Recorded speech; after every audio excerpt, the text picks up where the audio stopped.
بسم اللہ الرحمن الرحیم احمدہ ونصلی علی رسولہ الکریم اما بعد۔ حضرت انس رضی اللہ تعالیٰ سے روایت ہے کہ نبی کریم صلی اللہ علیہ وسلم نے کبھی میز پر کھانا تناول نہیں فرمایا۔ آپ کھانا چمڑے کے دسترخوان پر تناول فرماتے تھے۔ شمائل ترمذی۔ حضرت عائشہ صدیقہ فرماتی ہیں رضی اللہ تعالیٰ عنہ کہ حضور کریم صلی اللہ علیہ وسلم نے ایک مرتبہ فرمایا، سرکہ بھی کیسا اچھا سالن ہے۔ شمائل ترمذی۔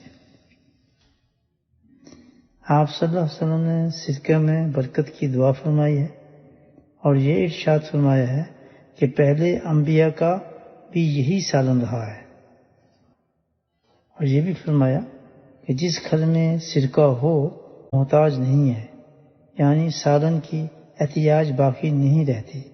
ابن ماجہ۔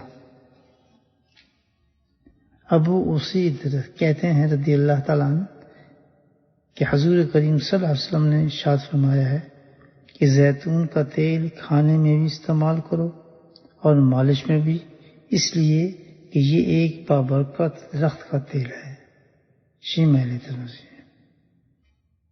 اللہ سبحانہ تعالیٰ نے نبی کریم صلی اللہ علیہ وسلم کی پیاری پیاری سنتوں پر عمل کرنے کی توفیق نصیب فرمائے۔